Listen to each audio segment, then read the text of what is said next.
नमस्कार साथियों, स्वागत है आप सभी का आपके अपने प्यारे multipurpose channel Pariksha Niketan a unique journey of destination में। जैसा कि आप सभी लोग जानते हैं कि हम लोग सीटेट के प्रीवियस ईयर क्वेश्चन को सॉल्व कर रहे हैं और वहाँ पे हम लोगों ने पिछली वाली वीडियो में जो आपका पेपर हुआ था 23 दिसंबर 2021 को, उसके साइंस के क्वेश्चंस को डिस्कस किया था। और आज हम आपके सामने 24 दिसंबर 2021 को जो एग्जाम हुआ था उनके क्वेश्चंस को लेकर आए हैं। तो चलिए बढ़ते हैं बिना टाइम गवाए अपने आज के पहले क्वेश्चन की तरफ। तो पहला क्वेश्चन क्या है आज का हमारा, देखिए जरा ध्यान से। विभिन्न घनत्व के 3 द्रव P, Q, R में कोई वस्तु एक एक करके डाली गई। निम्न कथनों को ध्यान में रखते हुए इन द्रवों को उनके घनत्वों के आरोही क्रम का मतलब आपका होता है बढ़ते हुए क्रम में व्यवस्थित करना है। और आपके सामने यहाँ पे 3 स्टेटमेंट दिए गए। ध्यान रखना, क्वेश्चन में पूछा गया है आपसे कि विभिन्न घनत्व के 3 द्रव, यानी कि आपके पास एक लिक्विड ये है, एक लिक्विड ये है, एक लिक्विड ये है। ये इनके नाम है क्रमशः P, Q, R और इनकी जो डेंसिटी है, इनका जो घनत्व है वो आपका अलग अलग है। अब यहाँ पे स्टेटमेंट पढ़ेंगे। द्रव P में वस्तु पूर्णतया डूब जाती है, यानी कि एक जो ऑब्जेक्ट है वो पूर्णतः आपका इसमें डूब रहा है। ठीक है, अगला पढ़ेंगे। द्रव Q में वस्तु तैरती है और उसके आयतन का 1/4 भाग द्रव की सतह से के नीचे रहता है। मतलब कोई जो वस्तु है उसका जो 1/4 हिस्सा है वो पानी के नीचे रहता है। और द्रव R में कोई वस्तु तैरती है, उसका 1/2 भाग द्रव के नीचे, मतलब आधी वस्तु तैरती है, आधी वस्तु क्या होती है, डूब जाती है।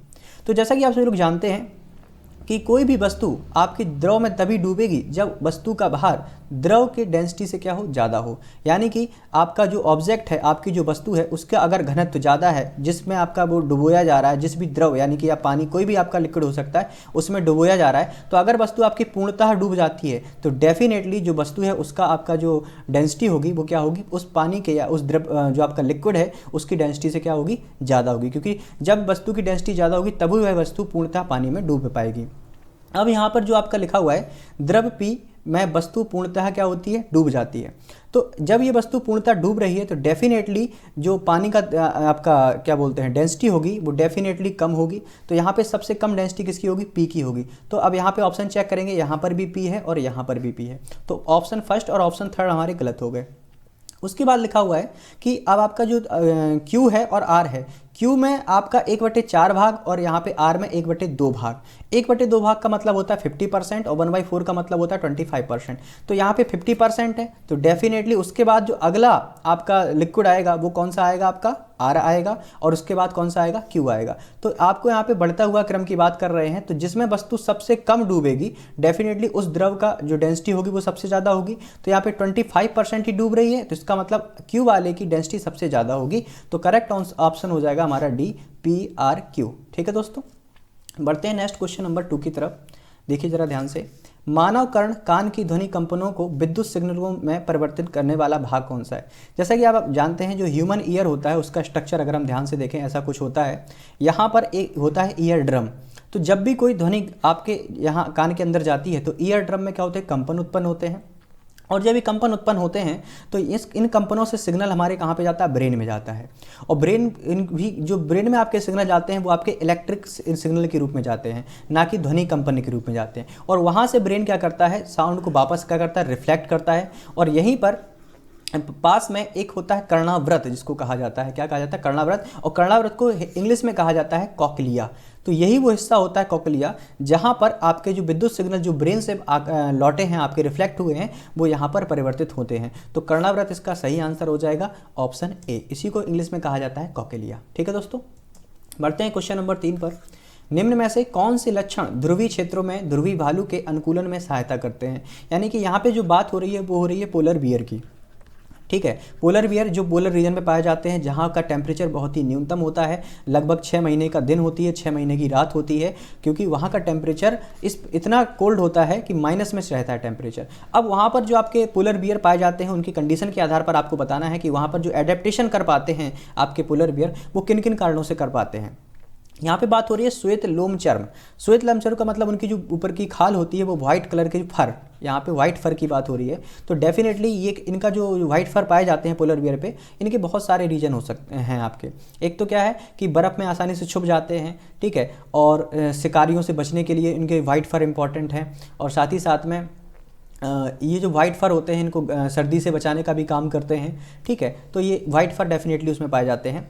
लंबे गोल तीखे पंजे, डेफिनेटली ये जो आपके पंजे होते हैं इनका मुख्य काम होता है कि जो बर्फ़ में वहाँ पे क्षेत्र में बर्फ़ ही बर्फ़ होती है तो उन पर एक ग्रिप बना सकें और वहाँ पे फिसल ना सके, इस कारण से इनके पंजे गोल और तीखे होते हैं।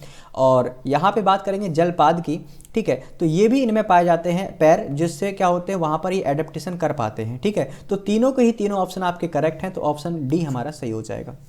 बढ़ते हैं क्वेश्चन नंबर 4 पर। तो यहाँ पे आप इंग्लिश में भी देख सकते हैं, जो वेब्ड फीट होते हैं, लॉन्ग कर्व शार्प क्लॉज होते हैं, वाइट फर, ये तीनों के तीनों ही हेल्प करते हैं एडेप्टेशन में पोलर रीजन में पोलर बियर को, ठीक है दोस्तों। बढ़ते हैं नेक्स्ट क्वेश्चन पे। देखिए क्वेश्चन नंबर 4 क्या है। क्वेश्चन नंबर 4, निम्न में से कौन से परिवर्तन रासायनिक परिवर्तन है, यानी कि यहाँ पे बात हो रही है केमिकल चेंजेस की। किसकी बात हो रही है भैया?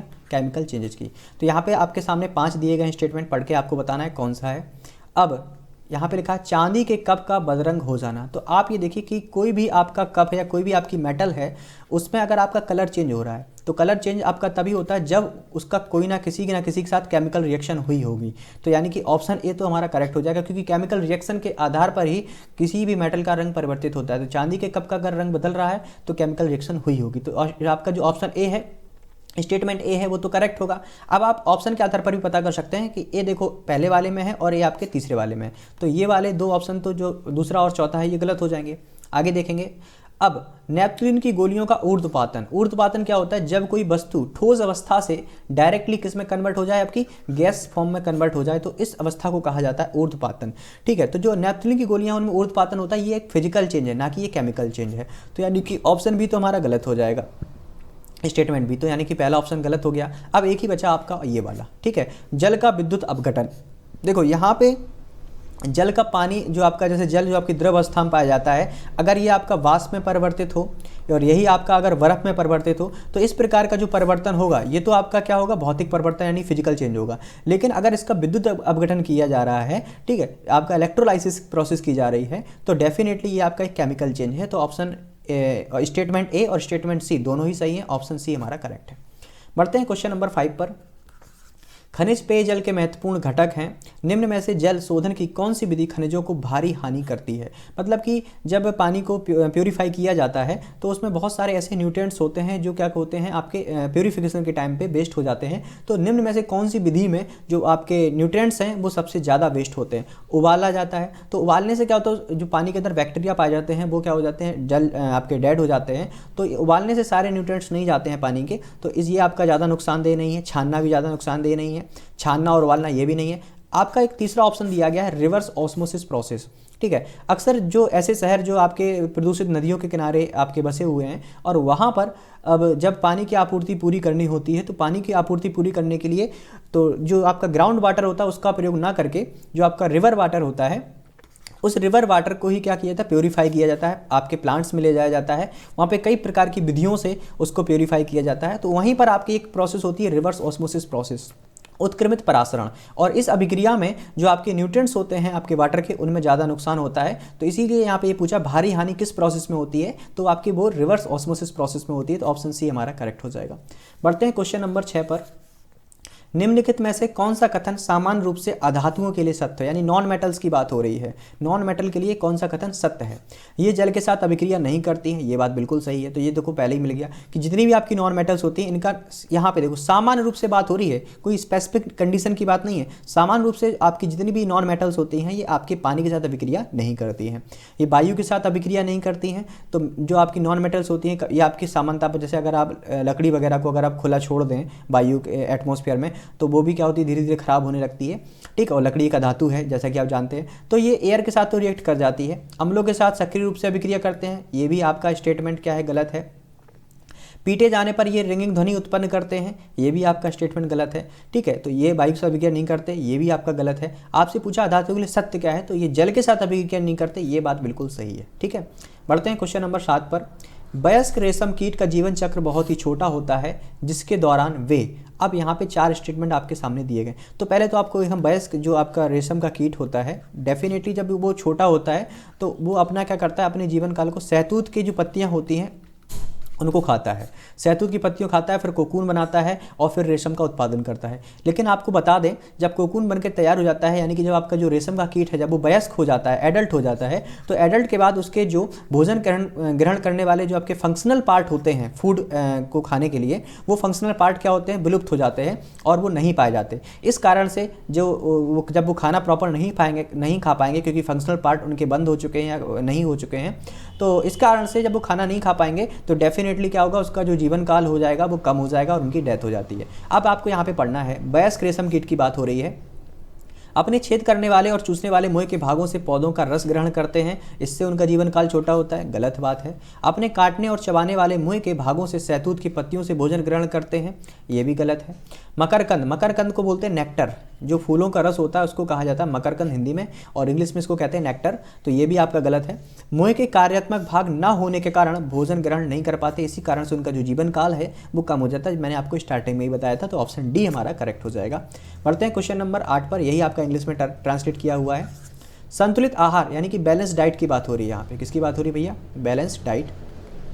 संतुलित आहार में कौन से घटक अधिकतम ऊर्जा प्रदान करते हैं, ये आपको कई बार बता चुके हैं। तो मैक्सिमम जो एनर्जी गिविंग आपके न्यूट्रिएंट्स होते हैं वो कौन से होते हैं, वो आपका होता है फैट और दूसरा आपका होता है कार्बोहाइड्रेट।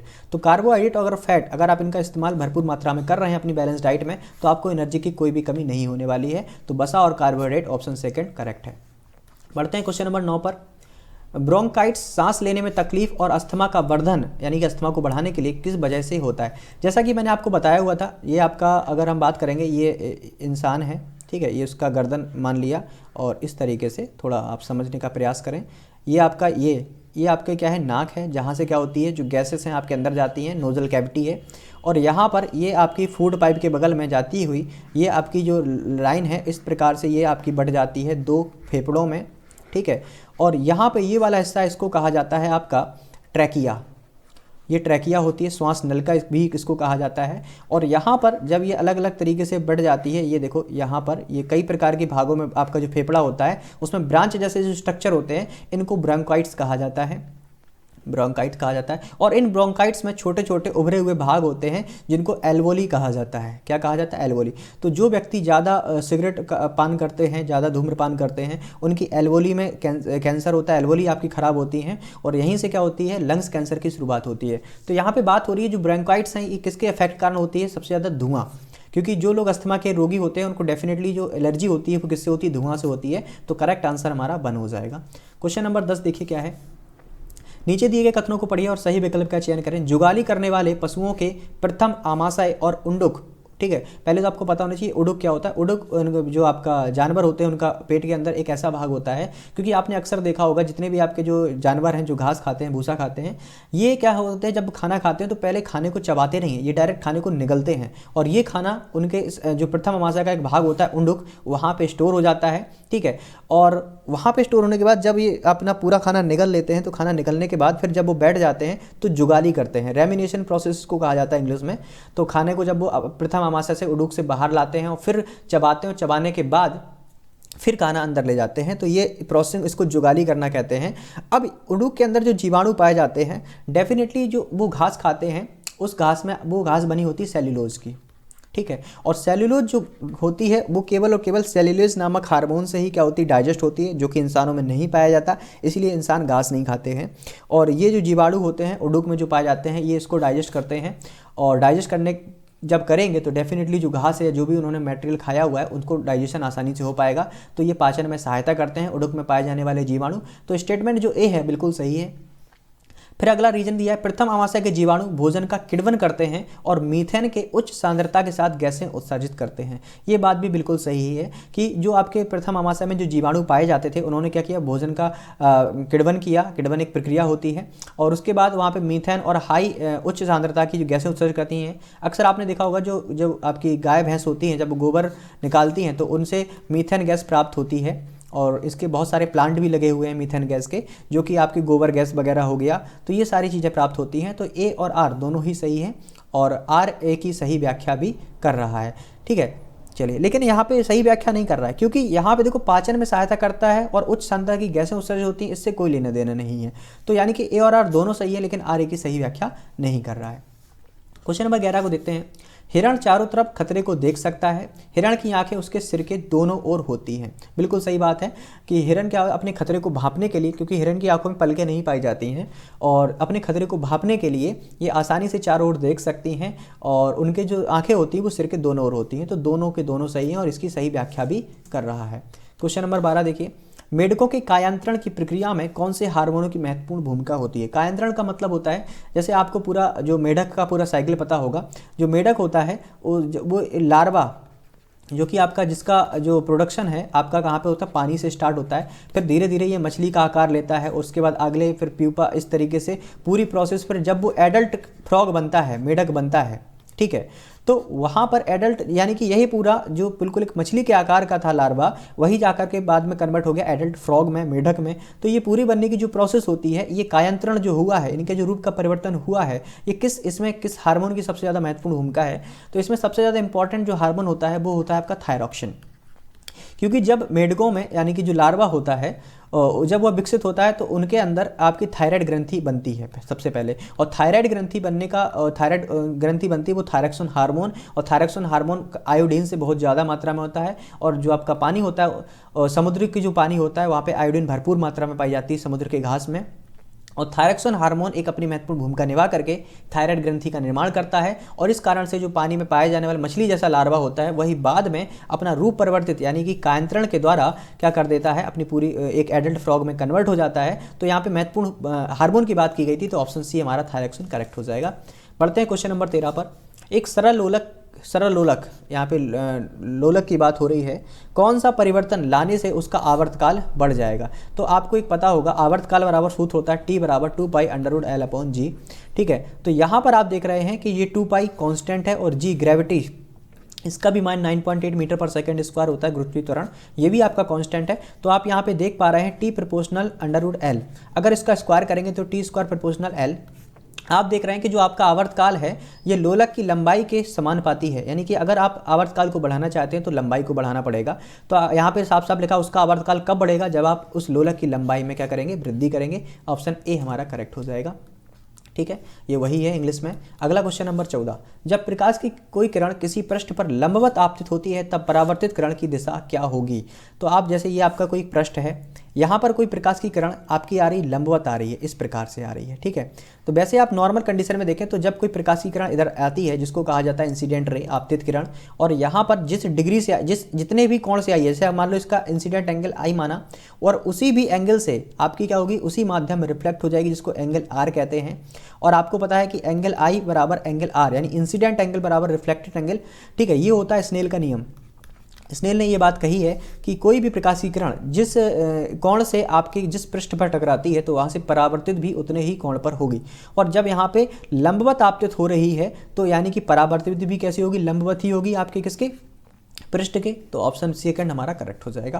क्वेश्चन नंबर 15 देखते हैं, हमारा क्वेश्चन नंबर 15 क्या है, एक मिनट, हाँ क्वेश्चन नंबर 15 यहाँ पे एक स्टेटमेंट दिया है, एक लड़के ने देखा कि कैरम बोर्ड का स्ट्राइकर आसानी से गति कर रहा है जब उसकी बहन ने कैरम की प्लाईवुड पर टेलकॉम पाउडर डाला। डेफिनेटली जब टेलकॉम पाउडर डालते हैं या कोई भी नॉर्मल पाउडर डालते हैं तो इससे क्या होता है, फ्रिक्शन वहाँ पे क्या हो जाता है, कम हो जाता है। और जब फ्रिक्शन कम हो जाएगा तो आपका जो आपका स्ट्राइकर है उसकी गति डेफिनेटली बढ़ जाएगी। तो ये स्टेटमेंट तो बिल्कुल सही है। टेलकॉम पाउडर कैरम की प्लाईवुड और स्ट्राइकर के घर्षण को बढ़ा देता है, बिल्कुल गलत है। घर्षण को कम किया है उसने, ना कि बढ़ाया है। तो स्टेटमेंट ए सही है लेकिन आर गलत है। क्वेश्चन नंबर 16 पे चलते हैं। एक लड़का सड़क पर जा रहा था जब अचानक बादलों में गड़गड़ाहट हुई, उसे अपने आप को बिजली गिरने से बचाने के लिए क्या करना चाहिए। 4 स्टेटमेंट है, पेड़ के नीचे खड़ा होना चाहिए, चलते रहना चाहिए, समीप के किसी जलाशय में उतरना चाहिए, या धरती पर नीचे उखड़ू बैठ जाना चाहिए। तो यहाँ पर आप मेरी बात समझने का प्रयास करें कि जब बिजली गिरती है आकाश से, ठीक है, तो वहाँ पर सबसे बढ़िया तरीका ये है कि आप अपने पृष्ठीय क्षेत्रफल को क्या करें, कम करें। क्योंकि अगर आप पेड़ के नीचे खड़े होंगे तो पेड़ का जो पृष्ठीय क्षेत्रफल होता है वो काफ़ी बड़ा होता है और बिजली गिरने से डेफिनेटली आपको नुकसान होगा। और चलते रहेंगे ये तो और ज़्यादा खतरनाक है। तो जलाशय में उतरना, इतनी बड़ी बेवकूफ़ी तो आप लोग करेंगे नहीं कि पानी में उतर, बिजली गिर रही है पानी में उतर के क्या कैसे बच जाएंगे, पॉसिबल ही नहीं है, वहाँ पर पूरा करंट हो जाएगा, ठीक है। तो आप अगर धरती पर उखड़ू बैठ जाते हैं, उखड़ू का मतलब पैरों से, मतलब अपने शरीर का जो पृष्ठीय क्षेत्रफल है उसको अगर आप कम कर लेते हैं तो आपके ऊपर बिजली गिरने की जो संभावना है वो थोड़ी कम हो जाती है, ठीक है। तो ऑप्शन डी हमारा करेक्ट हो जाएगा। क्वेश्चन नंबर 17 आपके सामने। किसी चुंबक की लंबाई और उसके ध्रुव सामर्थ्य का मतलब क्या होता है, उसका जो मैग्नेटिक फोर्स होता है उसकी बात हो रही है, कि विषय में आप क्या कह सकते हैं जब उसे उसकी लंबाई के लंबवत दो समान भागों में काटा जाता है। आप बहुत अच्छे से जानते हैं, जैसे मान लो ये हमारी मैग्नेट है, इसका एक नॉर्थ पोल होता है, एक साउथ पोल होता है। अगर आप इस मैग्नेट को दो बराबर भागों में काट दें तो आपके क्या होंगे, चुंबक दो बन जाएंगी। यहाँ पर भी नॉर्थ पोल हो जाएगा, यहाँ पे साउथ हो जाएगा, यहाँ पे नॉर्थ हो जाएगा, यहाँ पे साउथ हो जाएगा। आप फिर से काट देंगे तो फिर से क्या होगा, नॉर्थ साउथ, इस प्रकार से आपके क्या होंगी, चुंबक क्या हो जाएंगी, बनती जाएंगी। तो आप किसी भी कितनी बड़ी मैग्नेट को कितने भी भागों में क्यों ना काट दें, लेकिन उसकी जो इंटेंसिटी होती है, जो ध्रुवों पर पाई जाने वाली क्षमता होती है, आकर्षण बल की क्षमता होती है, उसमें किसी भी प्रकार का परिवर्तन नहीं आएगा।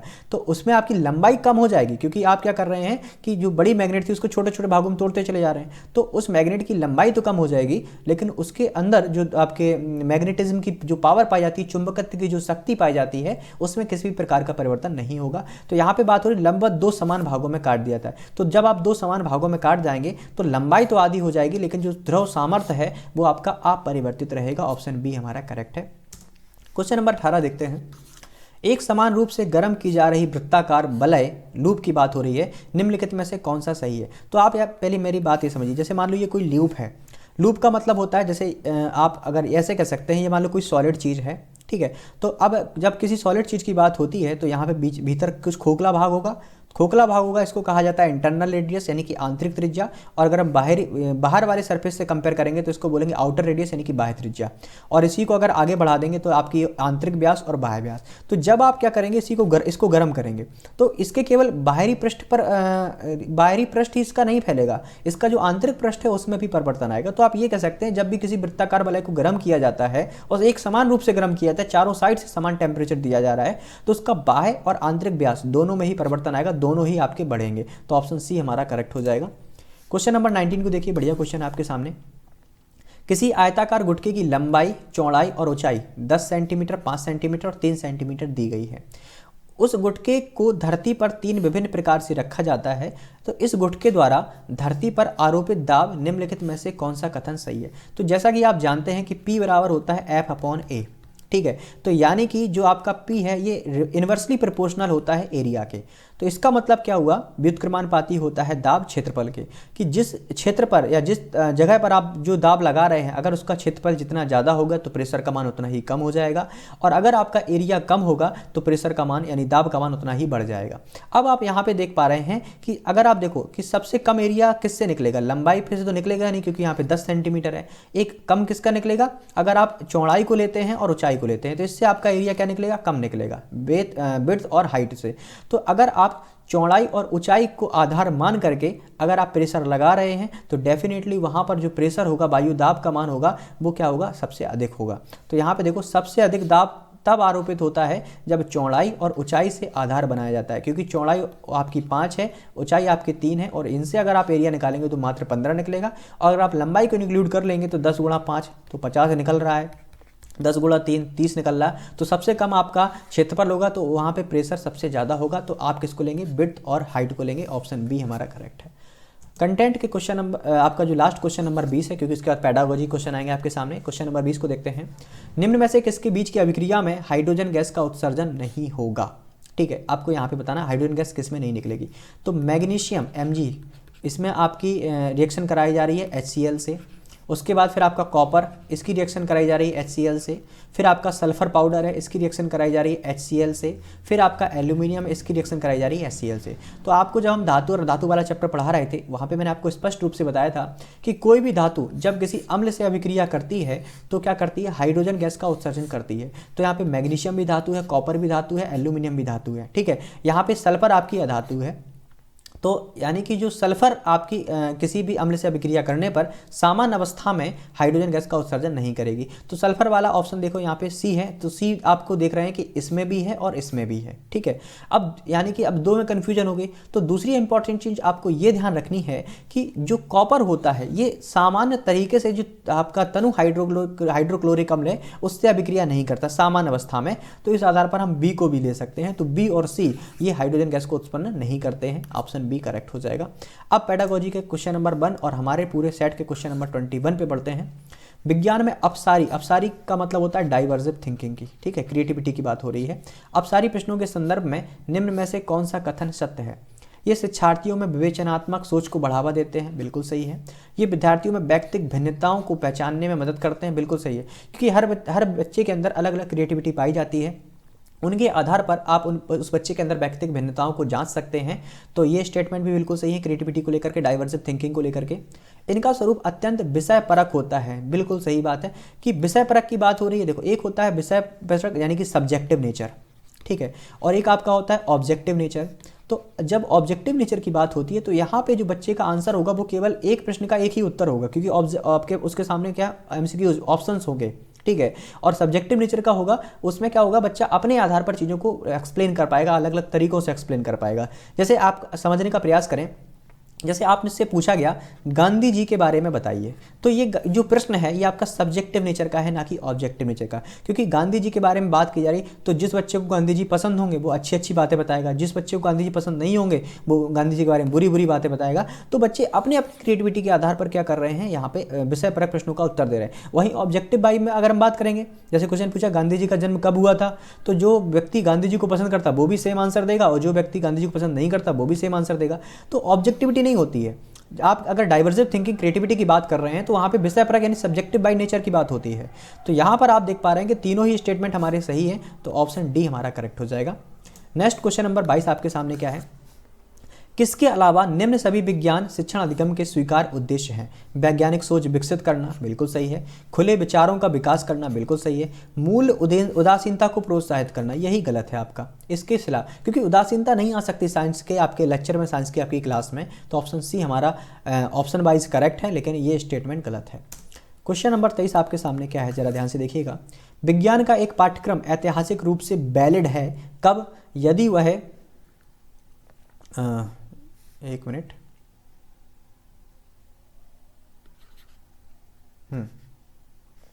उन लोगों द्वारा विकसित किया गया है जिन्हें शिक्षा के क्षेत्र में लंबा अनुभव है। तो लंबे अनुभव से आप कैसे ऐतिहासिक रूप से वैलिडिटी को दिखा सकते हैं, कोई मतलब नहीं है।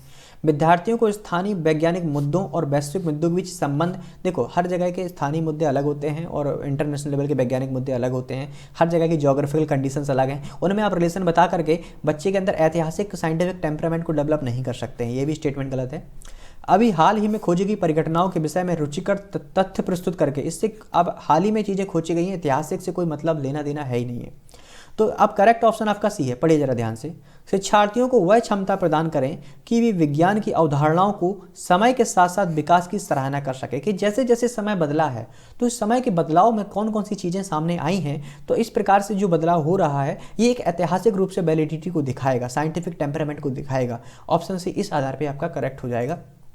24 क्वेश्चन देखिए, निम्न में से विज्ञान के लिए कौन सा कथन सत्य नहीं है? आपको यहाँ पे बात हो रही है कि साइंस के हिसाब से कौन सा कथन सत्य नहीं है। विज्ञान प्रकृति और उसकी परिघटनाओं के विषय में अंतिम सत्य नहीं कहता, ये बात बिल्कुल सही है। लास्ट नहीं बता, साइंस नहीं बता सकती कि क्या होगा। विज्ञान संबंधी ज्ञान की प्रगति एक रैखिक पथ का अनुसरण करती है, यही स्टेटमेंट गलत है। अभी कैसे बताएंगे आपको। विज्ञान के विचार नए प्रमाणों की रोशनी में परिवर्तित किए जाते हैं, डेफिनेटली ये बात सही है। जैसे जैसे हमारे सामने नए नए प्रूफ्स आते जाएंगे उसी प्रकार से आपकी नई नई चीज़ें क्या होती जाएंगी, चेंज होती जाएंगी। पहले लोग मानते थे कि आपकी जो पृथ्वी है वो चपटी है, लेकिन जब बाद में और भी प्रूफ हमारे सामने आए कि पृथ्वी गोल है, तो उस आधार पर साइंस के जो प्रमाण के नए नए आने पर उनके विचार भी बदलते रहते हैं। ये स्टेटमेंट बिल्कुल सही है। विज्ञान हमारे प्राकृतिक और सामाजिक संसार की सभी समस्याओं को समाधान देने में सक्षम नहीं है, बिल्कुल सही। सारे के सारे आंसर्स हमारे साइंस के द्वारा नहीं दिए सकते। अब इस वाले को पढ़िए, विज्ञान संबंधी ज्ञान की जो प्रगति है वो एक रैखिक पथ का अनुसरण करती है, बिल्कुल नहीं है। पथ आपका रैखिक नहीं होता है, क्योंकि आप अलग अलग क्षेत्रों में क्या कर रहे हैं, साइंस को इस्तेमाल कर रहे हैं, साइंस का प्रयोग कर रहे हैं, तो एक रैखिक पथ नहीं है। इस आधार पर ऑप्शन बी हमारा सही है, लेकिन स्टेटमेंट गलत है। क्वेश्चन नंबर 25 को देखेंगे हम लोग। निम्न में से कौन सा कथन निष्कर्ष आधारित कथन नहीं है, मतलब रिजल्ट ओरिएंटेड क्वेश्चंस की बात हो रही है कि जिससे रिजल्ट आपका नहीं निकलता। कुछ ऊंचाई से छोड़ी गई वस्तु जमीन पर गिरने की ओर प्रवृत्त होती है। तरल अपने से होकर गति करने वाली वस्तुओं पर घर्षण बल लगाते हैं। प्रत्येक व्यक्ति में 2 विकल्पी युग्म होते हैं और केवल एक विकल्पी युग्म संतति को दिया जाता है। वस्तुएं गुरुत्वाकर्षण कारण धरती पर गिरने की ओर प्रवृत्त होती हैं। आप अगर देख रहे हैं निष्कर्ष रिजल्ट किस में निकल रहा है, कुछ वस्तुएं ऊंचाई से छोड़ी गई वस्तु जमीन की गिरने की ओर आवर्त होती है, मतलब कोई वस्तु छोड़ेंगे डेफिनेटली वो नीचे की ओर गिरेगी। इसका रिजल्ट क्या है, ग्रेविटी के कारण।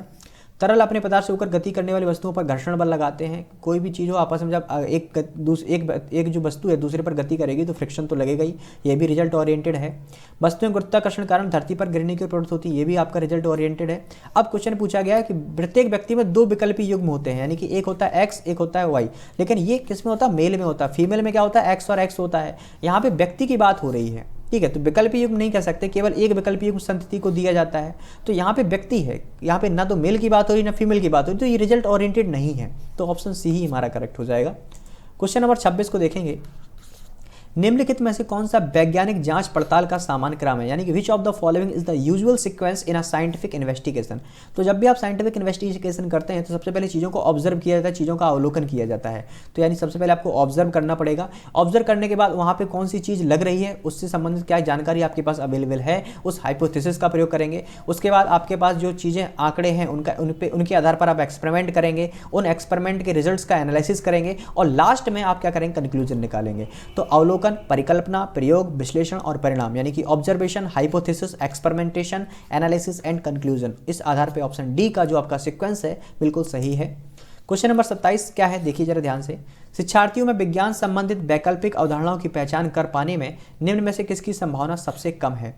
चित्र, नैदानिक प्रश्नोत्तर, जांच सूची, समूह में विचार। अगर आप चित्र दिखाकर से बच्चे के अंदर आप विज्ञान की अवधारणा को जांचना चाहते हैं, बिल्कुल सही हो सकता है एक। लेकिन सबसे यहाँ पे देखो चारों ही स्टेटमेंट जो आपके हैं कहीं ना कहीं सही है, कहीं ना कहीं गलत है।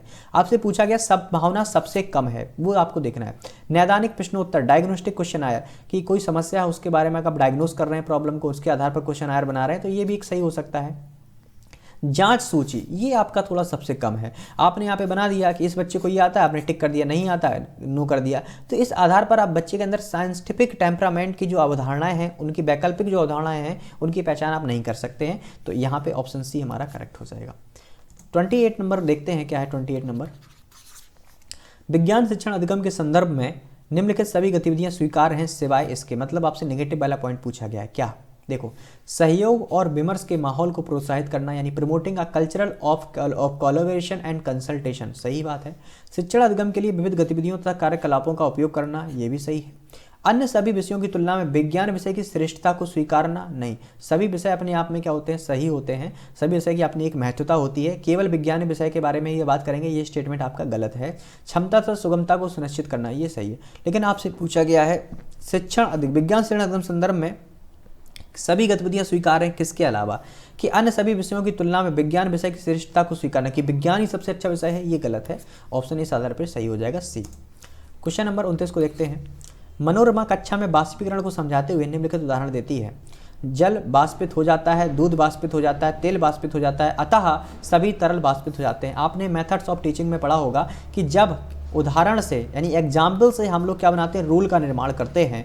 तो वहाँ पे जो मेथड होता है उसको बोलते हैं आगमन विधि, यानी कि इंडक्शन मेथड। और जब रूल से हम लोग एग्जाम्पल की ओर जाते हैं उसको बोलते हैं निगमन विधि, यानी कि डिडक्शन मेथड। अब यहाँ पे आप ध्यान से देखेंगे, पहले 3 एग्जाम्पल दिए गए और एग्जाम्पल के बाद एक रूल यानी कंक्लूजन बनाया गया है, यानी उदाहरण से कहाँ की ओर आए हैं? रूल की ओर आए हैं। तो ये कौन सी विधि है? आगमन विधि है। ऑप्शन ए हमारा करेक्ट हो जाएगा। बढ़ते हैं आज के सेट के बिल्कुल लास्ट क्वेश्चन नंबर 30 पर। देखिए क्या है। विज्ञान के शिक्षण अधिगम के संदर्भ में निम्नलिखित में से कौन सा कथन सत्य है? विज्ञान को चुनिंदा लोगों के लिए है, गलत बात है। ग्रामीण पृष्ठभूमि के छात्रों के लिए शिक्षकों को कम अपेक्षाएं तय करनी चाहिए, ये भी गलत है। विविध पृष्ठभूमियों के लोगों के विचार से विज्ञान को लाभ होता है। आगे देखेंगे, लड़कियों की तुलना में लड़के सहज तौर पर विज्ञान में बेहतर होते हैं, ये भी गलत है। सत्य कौन है? कि जो अलग अलग अगर आप पृष्ठभूमियों के आते हैं तो उनके जो विचार हैं, अगर आप अलग अलग जैसे जो मान लो कोई खोज आपकी अमेरिका में हुई है, अगर उनके विचार अगर इंडिया में आते तो डेफिनेटली इंडिया के लोगों को उसका फ़ायदा मिलेगा। तो इस तरीके से हमको दूसरों के विचारों से साइंस के फील्ड में फ़ायदे होते हैं। तो ऑप्शन सी हमारा करेक्ट हो जाएगा। तो दोस्तों, ये हमने 24 दिसंबर के पेपर को पूरा सॉल्व किया। आई थिंक आप लोगों ने बढ़िया क्लास को एंजॉय किया होगा। Thank you for watching. और अगले हमारी जो क्लास होगी उसमें अगला जो आपका पेपर हुआ था, जिस तारीख को हुआ होगा, वो आपको पेपर सॉल्व कराएंगे। तो बिल्कुल जुड़े रहिए हमारे साथ। मिलते हैं हम लोग अपनी अगली वीडियो में। तब तक के लिए thank you, take care, bye bye.